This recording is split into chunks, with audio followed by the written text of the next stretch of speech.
새벽 기도에 시작하겠습니다. 오늘은 창세기 47장입니다.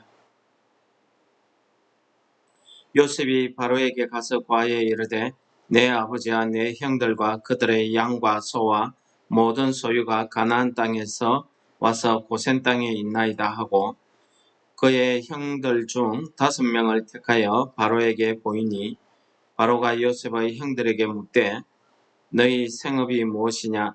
그들이 바로에게 대답하되 종들은 목자이온데 우리와 선조가 다 그러하니이다 하고 그들이 또 바로에게 고하되 가나안 땅에 기근이 심하여 종들의 양떼를 칠 곳이 없기로 종들이 이곳에 거류하고자 왔사오니 원하건대 종들로 고센 땅에 살게 하소서.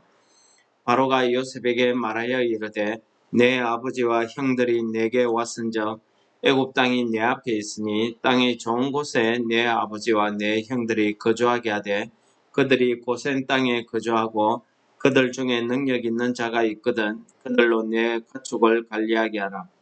요셉이 자기 아버지 야곱을 인도하여 바로 앞에 서게 하니 야곱이 바로에게 축복하며 바로가 야곱에게 묻되 내 나이가 얼마냐? 야곱이 바로에게 아뢰되 내 나그네 길의 세월이 130년이니이다. 내 나이가 얼마 못되니 우리 조상의 나그네 길의 연조에 미치지 못하나 험악한 세월을 보냈나이다 하고 야곱이 바로에게 축복하고 그 앞에서 나오니라. 요셉이 바로의 명령대로 그의 아버지와 그의 형들에게 거주할 곳을 주되 애굽의 좋은 땅 람셋을 그들에게 주어 소유로 삼게 하고 또 그의 아버지와 그의 형들과 그의 아버지의 온 집에 그 식구를 따라 먹을 것을 주어 봉양하였더라. 기근이 더욱 심하여 사방에 먹을 것이 없고 애굽 땅과 가나안 땅이 기근으로 황폐하니 요셉이 곡식을 팔아 애굽 땅과 가나안 땅에 있는 돈을 모두 걷어들이고 그 돈을 바로의 궁으로 가져가니 애굽 땅과 가나안 땅에 돈이 떨어진지라. 애굽 백성이 다 요셉에게 와서 이르되 돈이 떨어졌사오니 우리에게 먹을 거리를 주소서. 어찌 주 앞에서 죽으리이까? 요셉이 이르되 너희 가축을 내라. 돈이 떨어졌은즉 내가 너희 가축과 바꾸어 주리라. 그들이 그들의 가축을 요셉에게 끌어오는지라. 요셉이 그 말과 양떼와 소떼와 나귀를 받고 그들에게 먹을 것을 주되 곧 그 모든 가축과 바꾸어서 그 해 동안에 먹을 것을 그들에게 주니라. 그 해가 다 가고 새해가 되매 무리가 요셉에게 와서 그에게 말하되 우리가 주께 숨기지 아니하나이다. 우리의 돈이 다하였고 우리의 가축대가 주께로 돌아갔사오니 주께 낼 것이 아무것도 남지 아니하고 우리의 몸과 토지뿐이라. 우리가 어찌 우리의 토지와 함께 주의 목전에서 죽으리까? 우리의 몸과 우리의 토지를 먹을 것을 주고 사소서. 우리가 토지와 함께 바로의 종이 되리니 우리에게 종자를 주시면 우리가 살고 죽지 아니하며 토지도 황폐하게 되지 아니하리이다. 그러므로 요셉이 애굽의 모든 토지를 다 사서 바로에게 바치니 애굽의 모든 사람들이 기근에 시달려 각기 토지를 팔았습니다. 땅이 바로의 소유가 되니라. 요셉이 애굽 땅 이 끝에서 저 끝까지의 백성을 성읍들에 옮겼으나 제사장들의 토지는 사지 아니하였으니 제사장들은 바로에게서 녹을 받음이라. 바로가 주는 녹을 먹음으로 그들이 토지를 팔지 않음이었더라. 요셉이 백성에게 이르되 오늘 내가 바로를 위하여 너희 몸과 토지를 샀노라. 여기 종자가 있으니 너희는 그 땅에 뿌리라. 추수의 5분의 1을 바로에게 상납하고 5분의 4는 너희가 가져가서 토지의 종자로도 삼고 너희의 양식으로도 삼고 너희 가족과 어린아이의 양식으로도 삼으라. 그들이 이르되 주께서 우리를 살리셨사오니 우리가 주께 은혜를 입고 바로의 종이 되겠나이다. 요셉이 애굽 토지법을 세우매 그 5분의 1이 바로에게 상납되나 제사장의 토지는 바로의 소유가 되지 아니하여 오늘날까지 이르니라. 이스라엘 족속이 애굽 고센 땅에 거주하며 거기서 생업을 얻어 생육하고 번성하였더라. 야곱이 애굽 땅에서 17년을 거주하였으니 그의 나이가 147세라. 이스라엘이 죽을 날이 가까우매 그의 아들 요셉을 불러 그에게 이르되 이제 내가 네게 은혜를 입었거든 청하노니 내 손을 내 허벅지 아래에 넣고 인애와 성실함으로 내게 행하여 애굽에 나를 장사하지 아니하도록 하라. 내가 조상들과 함께 눕거든 너는 나를 애굽에서 메어다가 조상의 묘지에 장사하라. 요셉이 이르되 내가 아버지의 말씀대로 행하리이다. 야곱이 또 이르되 내게 맹세하라 하매 그가 맹세하니 이스라엘이 침상머리에서 하나님께 경배하니라. 아멘. 오늘 47장 내용은 야곱의 가족들이 애굽에 정착하게 되는 내용이 기록되어져 있습니다. 오늘 47장 내용은 크게 세 부분으로 나누어 볼 수 있는데 앞부분 11절에서 11절까지는 요셉이 자기의 가족들을 바로에게 소개하는 장면이 나오고요. 그 가운데에 야곱이 바로에게 축복을 합니다.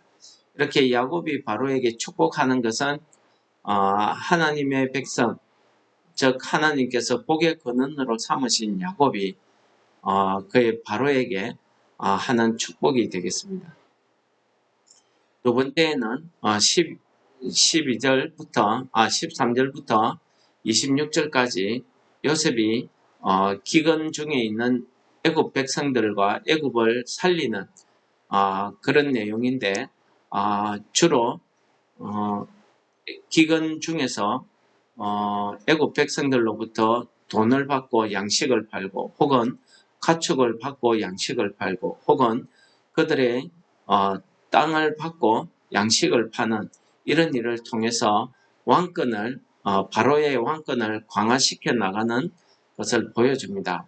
그리고 나라가 안정되고 나서 모든 소유를 가지고 새로운 조세법이나 토지법을 제정을 하는 것을 요셉이 보여주고 있습니다. 마지막으로 이제 27절부터 마지막 절까지는 야곱이 요셉에게 자기가 죽거든 이 애굽에서 묻지 말고 조상들이 있는 그 묘지에 가서 장사 지내줄 것을 요구하고 있는 내용입니다. 이 묘지는 아브라함이 헷 족속에게 구입한 묘지지요. 마므레라는 곳인데 헤브론이죠. 거기에 막벨라 굴 안에 지금 아브라함도 이삭도 리브가도 지금 야곱의 아내 레아도 이렇게 다 그 묘지에 묻혀 있습니다. 그래서 자기도 이 땅 애굽에 매장하지 말고 자기 조상들이 있는 그 막벨라 굴 그 매장지에 장사 지내줄 것을 요구하고 있습니다. 그리고 마지막 절에 보면은 야곱이 하지 않고 이스라엘이라는 말을 쓰고 있습니다. 이스라엘이 침상머리에서 하나님께 경배하더라 하는 말씀으로 오늘 본문이 마치고 있습니다. 이 야곱의 일생을 보면은 야곱이 바로 앞에서 자기의 삶을 이야기할 때 한마디로 험악한 삶을 살았다. 나그네의 삶을 살았다. 이렇게 이야기하고 있습니다. 이것이 아마 우리 믿는 사람들의 삶의 모습인 것 같습니다. 그걸 대표해 주는 것 같습니다. 그러나 이 야곱이 하나님 앞에 가기 전에 자기가 죽기 전에는 하나님 앞에 마지막으로 자기의 침상머리에서 하나님께 경배하더라는 것입니다. 저는 야곱의 일생을 보시면 야곱이 하나님 앞에 몇 번의 제사를 드리는 것을 어저께도 희생의 제사를 드리고 하는 그런 모습이 나왔는데 그 중에서 침상머리에서 하나님께 경배하더라는 이 경배가 정말 하나님이 보시기에 기뻐 받으시는 그런 예배가 되지 않았나, 하나님이 영광 받으시는 그런 예배였다고 저는 생각이 됩니다. 왜 그렇습니까? 사람의 일생을 다 살고 나서 이제 하나님 앞으로 가는, 내 본향을 찾아서 가는, 믿음의 조상들이 있는 그곳을 향해서 나아가는 그런 감사와 기쁨, 그 감격이 비록 육신의 몸은 일어나서 움직여서 재단을 쌓거나 어디에 가지는 못하지만은 자기가 누워있는 그곳, 마지막 그 장소에서 자기가 하나님 앞에 감사와 경배를 드렸다는 것입니다. 이것이 하나님이 받으시기에 우리 인간이 할 수 있는 최고의 예배다. 저는 그렇게 생각이 됩니다.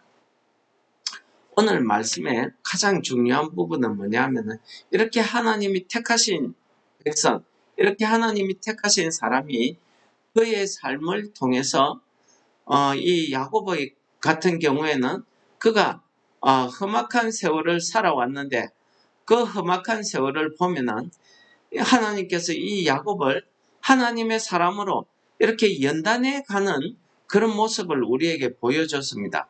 야곱이 처음에는 자기의 의지대로, 자기의 생각대로 살지요. 마지막에 자기의 그 인간적인 모습까지도 자기가 사랑하는 그 아들도 놓치기 싫어서 버티는 그런 모습까지도 보였습니다. 그래서 우리는 이런 야곱의 모습을 통해서 우리가 좀 더 하나님 앞에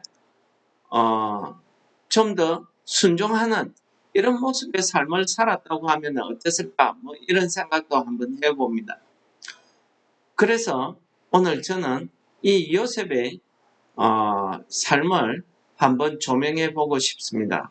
왜 그러냐면 오늘 본문 말씀에 요셉이 그의 지혜를 발휘해서 애굽 땅을 다스리는 이 부분의 설명이 나옵니다. 사실 오늘 47장의 내용의 중심이 되어야 되는 것은 저는 바로 이 부분이라고 봅니다. 이 요셉은요, 하나님께서 주시는 그 은사, 그 지혜를 받아서 그가 이 기근 동안에 이 애굽 나라를 살리고 애굽의 바로의 왕권을 강화하면서 그러면서도 정작 26절에 보면은 이 백성들이 주가 우리를 살리셨다라고 고백하는 거 보십시오. 이거 보통 고백이 아닙니다. 이거 보면은 요셉의 그 지혜로운 통치 능력, 그 지혜는 정말 믿지 않는 사람들이 감복할 만한 그러한 은사였다는 것을 우리에게 보여줍니다. 13절에 보면은 그 땅에 기근이 심했다고 이야기하고 있습니다. 그러니까 기근이 아직 3, 4년이 더 남은 거죠. 애국 백성들이 그들이 한 해 한 해를 지내기 위해서 그들이 가진 모든 것을 다 팔아서 양식을 구합니다. 그래서 처음에는 자기들이 가지고 있는 돈을 내지요. 돈을 다 팝니다. 돈으로 양식을 삽니다. 그래도 그 기근의 몇 년을 견디지 못하는 것을 보여주고 있습니다. 요셉이 형들을 만났을 때 뭐라고 했습니까? 이제 기근이 2년 지났지만은 앞으로 5년 더 남았다고 이야기하는 것을 보면은 이 기근이 상당히 앞으로 5년을 더 버텨야 되는 그런 기근이라는 사실을 요셉이 하나님께서 알려주신 바로의 꿈을 통해서 알려주신 그 지혜대로 요셉이 이 남은 5년을 예비하는 모습을 보여줍니다. 그래서 이 5년 동안에 애굽 백성들, 애굽뿐만 아니죠. 가나안 땅, 애굽 땅 이렇게 본문에 나와 있는데 이거는 그 근방뿐만 아니라 온 세계에 가장 대표되는 게 뭡니까? 애굽과 가나안입니다. 가나안은 하나님의 사람들이 사는 하나님이 약속한 땅. 애굽은 뭡니까? 세상의 문명이 발달된 이 세상을 우리는 이야기한다고 우리가 영적으로 받으셔야 됩니다. 그러니까 우리가 하나님 안에 있든지 세상에 있든지 하나님의 그 놀라운 능력의 역사는 그 섭리는 어디나 장소를 가리지 않더라는 것입니다. 그 영역을 가리지 않더라는 것입니다. 하나님이 한번 작정하시고 하시는 일에 모든 영향은요, 그 때를 가리지 않습니다. 교회라고 보호가 되고 세상이라고 벌을 받고 그런 거 아니더라는 겁니다. 오늘날 하나님이 우리에게 보여주시죠. 이 코로나19의 사태 비껴가지 않습니다. 교회 안에 있다고 우리가 구원받을 것이다. 세상 사람들에게 얼마나 손가락질을 받습니까? 하나님을 믿으면 그 믿음에 우리는 코로나 안 걸린다. 어디 그런 게 있습니까? 지금 확진자가 교회에서 많이 나타나고 있는 거 우리 보지 않습니까? 하나님의 역사는요, 그것을 가리지 않더라는 것입니다. 오늘 이 애국 백성들이 자기가 가지고 있는 돈을 다 쓸 때까지 몇 년이 걸렸는지도 모르는데 자기가 가지고 있는 모든 재산을 다 팝니다. 그 다음에 그렇게 가지고 있는 돈으로 양식을 다 사도 이제 부족하니까 자기들이 정말 재산으로 아끼고 있는 그 가축들을 마저도 팝니다. 이 가축들이 물론 먹을거리 제공뿐만 아닙니다. 이 애굽은 농경사회이기 때문에 가축이 없으면 농사를 지을 수 없습니다. 그러니까 재산 중에서도 가장 귀한 재산이 근본적인 거예요. 그것마저도 팝니다. 그래서 양식을 먹고 1년을 또 버팁니다. 근데 그 다음에 되니까 이제는 팔 게 없어서 그들이 이야기합니다. 우리의 몸과 우리의 토지뿐입니다. 라고 이야기합니다. 요셉이 그 토지를 받고도 양식을 팔아줍니다. 그러면서 오늘 본문 말씀에 보시면은 요셉이 그들에게 이르되 요셉이 백성에게 이르되 오늘 내가 바로를 위하여 너희 몸과 토지를 샀노니 여기 종자가 있으니 너희는 그 땅에 뿌리라. 이렇게 이야기합니다. 살 수 있도록 해주는 거죠. 요셉이 이전에 보시면은 이 백성들의 토지를 다 산 다음에 이 백성들을 성읍으로 옮기는 걸 봅니다. 왜 성읍으로 옮기냐면은 풍년 때에 각 성읍에 바로의 곳간 창고들을 다 만들어 두고 거기에 양식을 저장했다는 내용이 우리 앞장에서 봤습니다. 그렇기 때문에 이 토지를 개혁하는 것이죠. 그래서 사람들을 성읍 쪽으로 옮기고 그 빈 곳의 토지를 경작지로 전부 다 개간을 하는 겁니다. 그리고 백성들에게 오늘 종자를 줘서 너희들이 땅을 개간하도록 이렇게 하고 있는 것을 보면은 토지 개혁을 하는 이 요셉의 모습을 보면서 요셉이 어떻게 토지 공개념을 이런 개념을 알았을까? 저는 너무 신기하게 생각합니다. 왜 그렇습니까? 그 당시에는 무슨 법이 없습니다. 그렇지 않습니까? 법이나 제도 시스템이 완비된 그런 때가 아닙니다. 그런데 하나님께서는 이 요셉을 통해서 지금 애굽에 있는 모든 토지를 정비를 하시고 사람들은 성읍 쪽으로 옮기고 빈 곳에 토지를 그 밭을 경작할 수 있도록 하면서 이 토지가 개인 소유가 되지 않도록 하시는 것을 보여줍니다. 토지 공개념이죠. 이것은 우리가 레위기서에 보면은 잘 나타나 있습니다. 우리 레위기서 25장에 보시면은 하나님께서 이렇게 이야기하십니다. 토지를 레위기서 25장 23절입니다. 읽어드리겠습니다. 토지를 영구히 팔지 말 것은 토지는 다 내 것입니다. 너희는 거류민이요 동거하는 자로서 나와 함께 있느니라.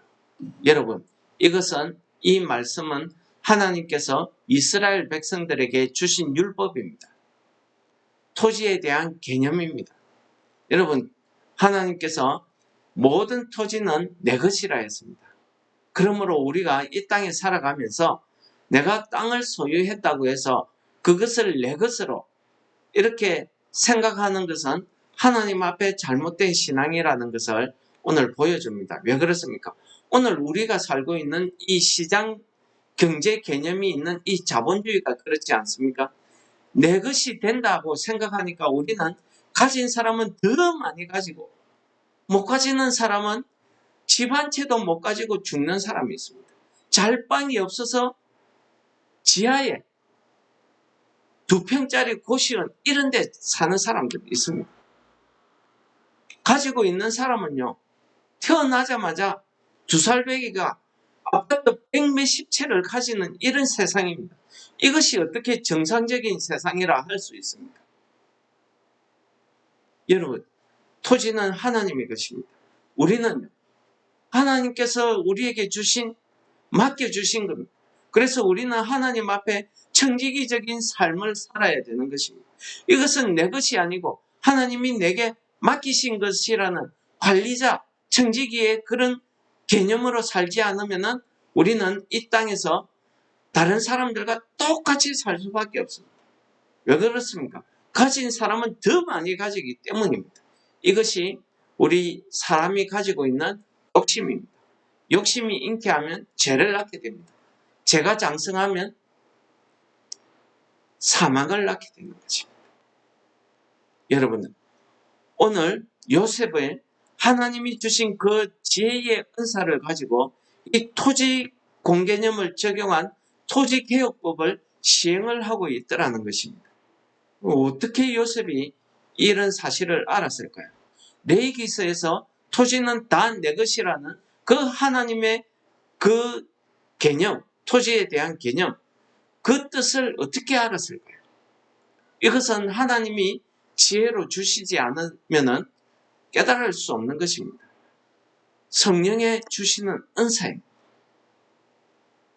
그러면서 이 요셉은 조셉법도 개혁합니다. 당시에 그 세금 조셉법이라는 것은 한 나라가 다른 나라를 침략해 들어가서 그 나라를 폭속시키면 그 나라에 있는 것을 모두 가져갑니다. 자기 것으로 만듭니다. 그러니까 지배자와 피지배자의 관계가 형성이 되는 거죠. 그 지배자는 그것이 전부 자기 것이기 때문에 피지배자가 먹고 살 만큼만 줍니다. 아주 후하게 주면은 한 절반 정도까지 주었다고 합니다. 50대 50 정도까지 주었다고 합니다. 그러면 아주 후하게 준 겁니다. 그런데 오늘 요셉은 어떻게 합니까? 24절에 보면은 너희들이 추수의 5분의 1을 바로에게 상납하고 5분의 4는 가져가서 너희의 종자로도 삼고 토지의 종자로도 삼고 너희 양식으로도 삼고 너희 자녀들의 양식으로도 삼으라 이야기하고 있습니다. 그렇게 하니까 25절에 그들이 뭐라 합니까? 주께서 우리를 살리셨사오니 우리가 주께 은혜를 입고 바로의 종이 되겠나이다. 여러분들, 이것은 한 나라가 그 백성들을 억압해서 강제로 종으로 노예로 삼은 이 강제적인 힘으로 다스리는 이런 법이 아니었습니다. 자기들 스스로 그 은혜에 그 지혜에 감복해서 스스로 은혜를 입어 사오니 스스로 내가 종이 되겠습니다. 라고 이야기하는, 왜? 그렇게 사는 것이야말로 자기들이 지금까지 살아왔던 것과는 훨씬 다른 풍요한 삶이었거든요. 여러분, 하나님께서 우리를 이 땅에 살아가게 하시는 것은요, 우리는 이 땅에서 거류민입니다. 나그네라는 사실을 오늘 야곱의 고백에서 여러분들을 명심하시기 바랍니다. 우리는 이 땅에서 야곱이 이야기한 것처럼 나그네의 삶입니다. 이 애굽 땅에 들어갈 때 요셉이 바로에게 이야기할 수 있습니다. 자기 조상의 위대한 업적을 이야기하고 가장 좋은 곳에서 그들과 함께 어울려 살 수 있습니다. 그렇지 않습니까? 그러나 야곱은 자기 조상들, 자기 가족들에 대해서 있는 그대로 솔직하게 이야기합니다. 목축업이기 때문에 라고 이야기합니다. 목축업은 뭐라 했습니까? 어제 그 성경에 보면 애굽 사람들이 아주 가정이 여기는 아주 경멸하는 그런 사람들이라 했습니다. 그래서 그들을 따로 고센이란 곳에 따로 살 수 있도록 그렇게 배려를 하게 된 것. 그렇게 함으로써 이 땅에 사는 사람들과 애굽 사람들 사이에 하나님의 사람과 애굽 사람을 서로 구분짓는 이런 일을 하고 있더라는 것입니다. 요셉이 그가 모든 권력을 쥐고 있는데 왜 전국에 애굽의 좋은 곳에 다 흩어서 살게 못하겠습니까? 람셋이 좋은 땅이라고 지금은 이야기하지만 람셋은 실은 좋은 땅이 아닙니다. 거기에 람셋이 나타나는 건 세계 역사에 뭐가 나타납니까? 피라미드가 나타나요. 스핑크스가 나타나요. 위대한 건축물이 거기에 있습니다. 우리는 얼핏 생각해서 람셋이 진짜 문명이 발달된 좋은 곳이라 생각하지만 그렇지 않습니다. 거기에는 진흙입니다.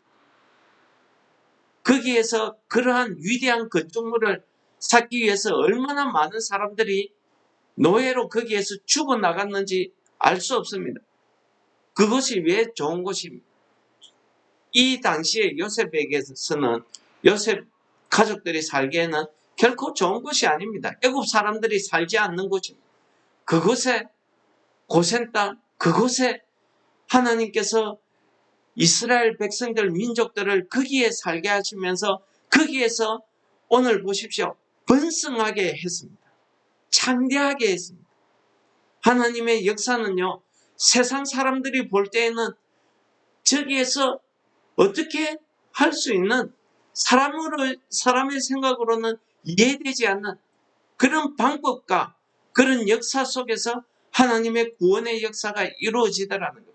오늘 요셉을 통해서 하나님께서 이러한 지혜를 주심으로 요셉을 통해서 애굽의 모든 백성들을 살리고 애굽 나라의 왕권을 강화시키는 정말 하나님께서 원하시는 그 신정국가의 모델을 오늘 우리 눈으로 보여주신 것입니다. 여러분들, 하나님께서 왜 요셉을 통해서 애굽의 모든 제도와 시스템을 이렇게 정비하셨겠습니까? 앞으로 이스라엘 백성들이 하나님이 약속한 가나안 땅에 들어가면은 그 땅에서 하나님이 원하시는 그러한 시스템과 제도에 의해서 살아가도록 하기 위한 그 본을, 그 모델을 오늘 보여주시는 것입니다. 여러분들 어떻습니까? 오늘 우리가 살아가는 이 땅에서 이 자유 대한민국 자본주의가 팽배한 이 땅에서 우리가 그들과 똑같이 산다고 하면 우리는 세상 사람들과 다를 것이 무엇이 있겠습니까? 여러분, 오늘 이 본문 말씀이 우리에게 보여주시는 것은요, 하나님의 구원의 역사만 보여주시는 게 아닙니다. 앞으로 하나님께서 이루어 가시는 그 하나님 나라의 토지제도, 조세제도, 모든 사람이 불평, 불만 없이 평등하게 살 수 있는 그것, 하나님의 은혜에 감복해서 우리가 바로의 종이 되겠습니다. 우리가 은혜를 입었습니다 하는 그 입술에서 찬양이, 그 고백이 나올 수 있는, 신앙의 고백이 나올 수 있는 그러한 하나님의 나라, 우리가 생각하고 있는 그 천국을 하나님께서 오늘 모델로 보여주시는 것입니다. 47장이 왜 있겠습니까?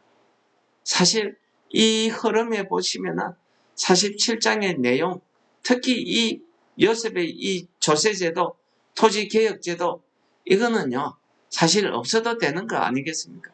그런데 하나님께서 특별히 오늘 이 본문에서 이 부분을 많이 할애해서 우리에게 가르쳐 주시는 의미가 뭐겠습니까? 우리가 하나님의 백성으로 이 땅에 살아가는 그 방법이 다르다는 것입니다. 우리는 이 땅에서 사람들이 볼 때에는 참 저렇게 해서 어떻게 살 것인가? 사람의 생각으로, 우리의 이성과 지성으로는 감히 상상할 수 없는 그러한 방법으로 하나님의 구원의 역사가, 하나님의 축복이 우리에게 임하더라는 것입니다.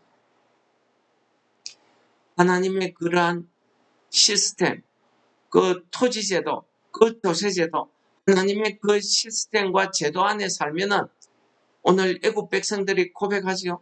우리가 주께서 우리를 살리셨사오니 우리가 주께 은혜를 입고 바로의 종이 되겠습니다. 보통 고백이겠습니까? 여러분, 오늘 하루도요, 하나님의 그 시스템 안에서 우리가 살아가면서 우리 입술에서 우리가 주께서 우리를 살리셨사오니 우리가 주께 은혜를 입었다 하는 이런 찬양의 고백이 흘러넘치시는 오늘 하루 되시기를 축원합니다. 찬송하시겠습니다. 찬송가 270장. 변찮은 주님의 사랑과 거룩한 보혈의 공로를 우리 다 찬양을 합시다.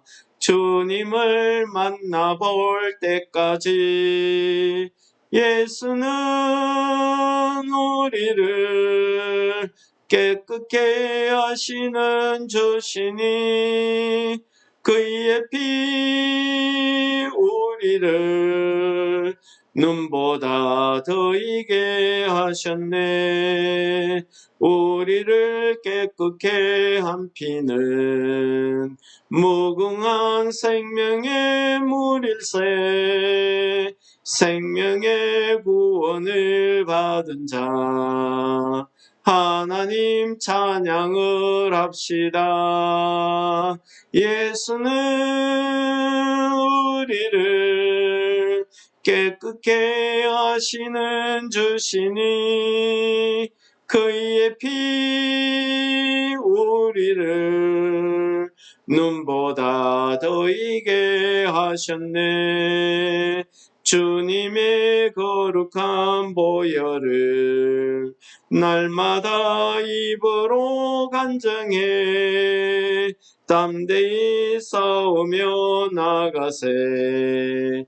천국에 들어갈 때까지 예수는 우리를 깨끗게 하시는 주시니 그의 피 우리를 눈보다 더이게 하셨네. 십자가 단단히 붙잡고 날마다 이기며 나가세. 머리에 면류관 쓰고서 주 앞에 찬양할 때까지 예수는 우리를 깨끗게 하시는 주시니 그의 피 우리를 눈보다 더이게 하셨네. 오늘도 우리를 주님 품 안에서 주의 어려운 오른손으로 붙들어 주시고 하나님의 그 섭리 안에서 우리를 인도하여 주신 은혜 감사드립니다. 오늘 하루를 우리가 살아갈 때에 우리에게 하나님의 그 정하신 말씀 속에서 하나님이 정하신 그 율법과 법과 제도 그 시스템 안에서 살아갈 수 있는 하나님의 백성으로 살아갈 수 있도록 우리를 인도하여 주시옵소서. 예수님 이름으로 감사 기도드립니다. 아멘. 하늘에 계신 우리 아버지여, 이름이 거룩히 여김을 받으시오며 나라에 임합시오며 뜻이 하늘에서 이룬 것 같이 땅에서도 이루어지이다. 오늘날 우리에게 일용할 양식을 주옵시고 우리가 우리에게 죄 지은 자를 사하여 준 것 같이 우리 죄를 사하여 주옵시고 우리를 시험에 들게 하지 마옵시며 다만 악에서 구하옵소서. 대개의 나라와 권세와 영광이 아버지께 영원히 있사옵나이다. 아멘. 말씀을 생각하시면서 기도하시겠습니다.